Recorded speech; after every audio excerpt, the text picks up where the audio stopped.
You open your banking app. The number sits there quietly, big enough to buy the car, the watch, the vacation you've been eyeing for months. You could tap buy now on any of it.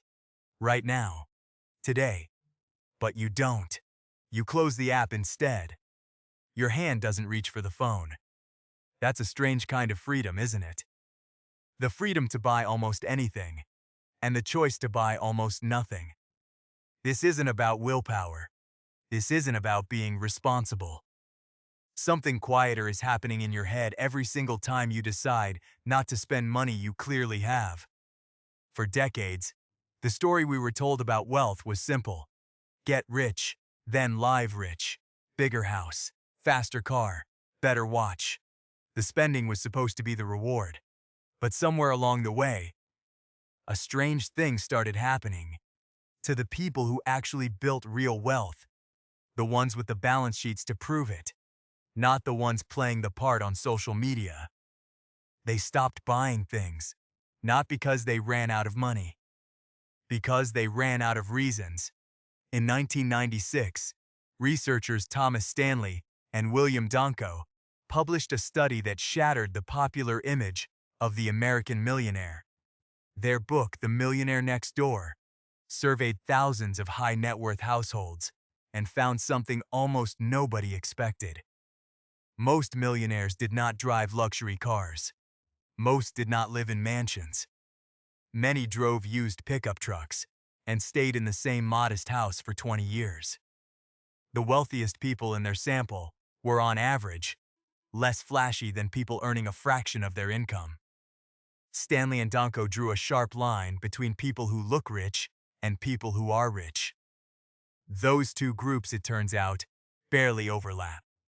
Why would someone with millions in the bank choose the same worn-out couch over a new one? Part of the answer sits inside a piece of behavioral economics called prospect theory, developed by psychologist Daniel Kahneman and his colleague Amos Tversky in the late 1970s.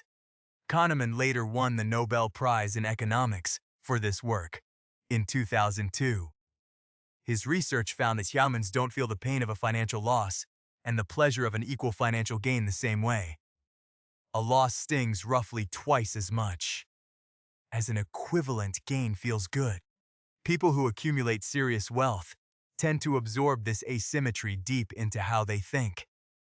Every purchase isn't just a gain of a new object. It's also a loss of capital that could have kept compounding. And once you actually understand compounding, it's very hard to unsee. Here's where it gets more interesting. There's a second force running alongside loss aversion, one that anthropologist Grant McCracken named in 1988 while studying the philosopher Denis Diderot. Diderot once received a beautiful new scarlet robe as a gift. He loved it so much they started replacing everything else in his study to match its elegance. The old chair, the writing desk, the prints on his wall, until he had spent himself into debt, chasing a lifestyle the robe seemed to demand. McCracken called this the Diderot Effect. One purchase quietly creates pressure for the next. A new car makes the driveway look shabby. A nicer driveway makes the front door look old. The spending rarely stops at one thing. It spreads. People who build serious wealth learn to spot this chain reaction before it starts. They understand that saying yes to the watch is really saying yes to the jacket that matches it, the car that matches the jacket, and eventually the house that matches the car. So the real discipline was never about that first purchase at all. It's about refusing to step into the chain in the first place. There's a darker version of this same lesson, one that shows up when money arrives suddenly, instead of being built slowly. Economists Sarah Hankins, Mark Hoekstra, and Paige Marta Skiba studied lottery winners in Florida for a paper published through the National Bureau of Economic Research in 2011. You'd expect a cash windfall to make bankruptcy less likely. Instead, they found that winners of small to mid-sized prizes, often between $50,000 and $150,000, were just as likely to file for bankruptcy within a few years as people who never won anything. The extra cash didn't change their relationship with money. It just gave existing spending habits more room to run. That's the quiet warning underneath the whole idea. Money doesn't build wealth by itself. Behavior does. Without a filter on what to do with new money, more income just means a faster path back to zero. That's why the boring version of wealth building isn't really about a lack of ambition. It's a filter applied consistently, purchase after purchase, year after year. It's the difference between people who see a raise as more money to route into investments and people who see a raise as a bigger number to spend against. Both groups can end up looking similar on the outside for a while. Only one of them is actually getting ahead. Let's walk through what this actually looks like, day to day. Picture someone with $2 million in investable assets. Not a hypothetical. This is a common profile inside real millionaire surveys. Their car is 8 years old. Their kitchen still has the counters it had in 2015. They eat at home most nights. To an outsider, nothing about their life screams $2 million. But look at what's happening underneath. Every dollar they don't spend on new counters stays invested, and at a historical stock market average return of around 10% a year before inflation. That money roughly doubles every 7 years. The kitchen renovation they skipped was never really a $40,000 decision. Left invested for 20 years, it was closer to a $250,000 decision. They aren't being cheap. They're running a completely different calculation than the one most people run without ever realizing it. Now compare that to a household, earning the same income but spending in step with it. Every raise gets absorbed by a nicer car payment or a bigger mortgage within a year or two, a pattern researchers call lifestyle creep. Their net worth stays roughly flat even as their paycheck climbs, because nothing is ever left behind to compound. Two people can earn identical incomes for 20 straight years and end up on completely different planets financially. And the gap has almost nothing to do with how much either of them made. It has everything to do with the size of the gap between what came in and what got spent, and what happened to that gap every single month.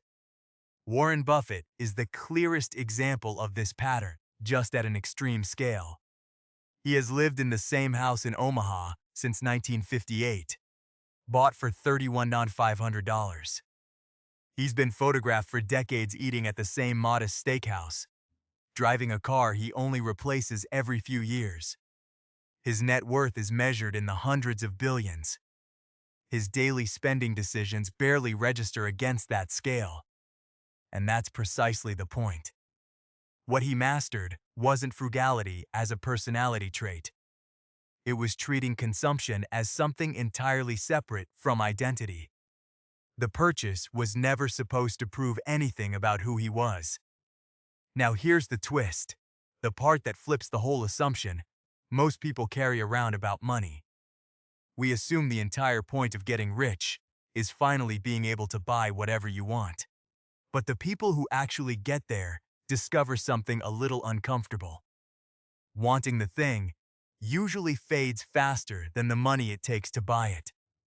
Psychologists Philip Brickman and Donald Campbell described this back in 1971 as the hedonic treadmill, the tendency for the emotional lift of a new purchase to fade back to your baseline mood within weeks, sometimes days.